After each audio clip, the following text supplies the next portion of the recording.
আসসালামু আলাইকুম সবাইকে। আমরা মেয়েরা সংসার জীবনে প্রথমে রান্না খুব বেশি একটা পাকা না হলেও আস্তে আস্তে ধীরে ধীরে রান্না করতে করতে অন্তত নিজের সংসারের জন্য অনেক বড় একটা রাঁধুনি হয়ে যায়। সংসার জীবনের প্রথমে তো আমি কোনো কিছুই রান্না করতে পারতাম না। তা আমার শাশুড়ি আমাকে মুরগি কাটা হতে একদম সব কিছুই শিখিয়েছে। তো ইনশাল্লাহ এখন বাসায় অনেক গেস্ট আসলেও সব কিছুই রান্না করতে পারি, কোনো সমস্যা হয় না। যাই হোক, বাহিরে প্রচুর বৃষ্টি হচ্ছে, তো আপনাদের ভাইয়া কল দিয়েছে যে ওর জন্য খিচুড়ি আর হচ্ছে গিয়ে ইলিশ মাছ ভাজি করতাম। তো যেই কথা সেই কাজ। তো ওর জন্য হচ্ছে গিয়ে এখন আমি ইলিশ মাছটা প্রথমে কেটে নিয়েছি, এরপর ডাল ধুয়ে নিচ্ছি। এরপর আমি খিচুড়ি রান্নার জন্য চালও ধুয়ে নিচ্ছি। আর আমি সব সময় খিচুড়ি রান্নার আগে ডালটা ভিজিয়ে রাখি। তো খিচুড়ি রান্নার সময় ডালটা হচ্ছে গিয়ে আস্ত থাকলে আমার কাছে দেখতে ভালো লাগে না, খেতেও ভালো লাগে না। তো ডালটা আগে থেকেই ভিজিয়ে রাখলে খিচুড়ি রান্নার সময় হচ্ছে গিয়ে ডালটা খুব বেশি একটা দেখা যায় না। আর আমি সব সময় মশারির ডাল দিয়ে খিচুড়ি রান্না করি, আমার কাছে খুব ভালো লাগে মশারির ডালের খিচুড়ি। আর বাসায় এই তো এই সবজিগুলো ছিল না, তো আপনাদের ভাইয়া এই সবজিগুলো নিয়ে আসছে। এখন আমি পলি থেকে বের করে সবজিগুলো কেটে নিচ্ছি। সবজিগুলো একদম কেটে এরপর আমি খিচুড়ি রান্নায় চলে যাব। বাসায় হচ্ছে গিয়ে দুধের গুঁড়া ছিল না 2 দিন যাবত। তো আজকে দুধের গুঁড়া আনাতে যারা বিবি কয়েকবার করে কিচেন রুমে আসছে ওকে বাটিতে করে দুধের গুঁড়া দেওয়ার জন্য। আর ও এভাবে দুধের গুঁড়া খেতে ভীষণ ভালোবাসে।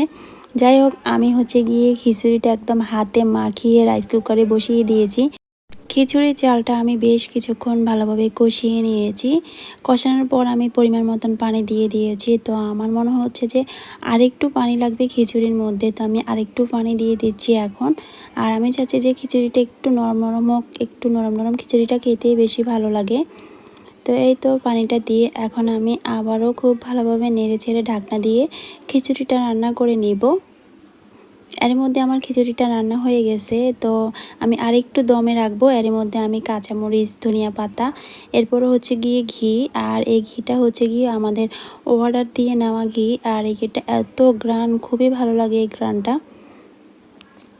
এর মধ্যে আমার ইলিশ মাছ ভাজাটাও প্রায় হয়ে গেছে। তো এখন হচ্ছে গিয়ে আমি একদম গরম গরম ইলিশ মাছ ভাজা আর হচ্ছে গিয়ে খিচুড়ি খাবো। খিচুড়িটা দেখতে যেমন সুন্দর হয়েছে, মাশাল্লাহ খেতে অনেক বেশি ভালো হয়েছিল।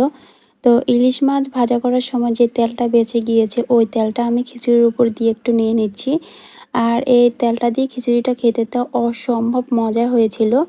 আর সাথে আমি দিয়ে দিয়েছি 2টা রসুন, আর রসুনটা খুব ভালোভাবে সিদ্ধ হয়েছে। বাইরে খুব ঝুম বৃষ্টি হচ্ছে, আর এই ঝুম বৃষ্টি দিয়ে আমি খুবই ঝটপট খিচুড়ি রান্না করে ফেললাম। আর বৃষ্টি দিয়ে বসে বসে খিচুড়ি খাচ্ছি আর আপনাদের সাথে এখন গল্প করছি। তো আমার ভিডিওটা যদি আপনাদের কাছে ভালো লেগে থাকে প্লিজ একটা লাইক দিয়ে ভিডিওটা কন্টিনিউ করবেন। সেই সাথে যারা নতুন এসেছেন আমার চ্যানেলে প্লিজ চ্যানেলটাকে সাবস্ক্রাইব করে দিবেন। আর যারা অলরেডি সাবস্ক্রাইব করেছেন তাদেরকে অসংখ্য ধন্যবাদ।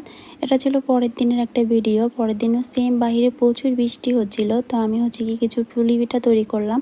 তো পুলি পিঠাগুলো একদম রেডি করে আমি এখন চলে আসছি সেঁকতে। তো এখন আমি পুলি পিঠাগুলো ছেঁকে নিচ্ছি। আর আমার বাসার সবাই ভীষণ পছন্দ করে এইভাবে পুলি পিঠা খেতে, আমার কাছেও ভীষণ ভালো লাগে।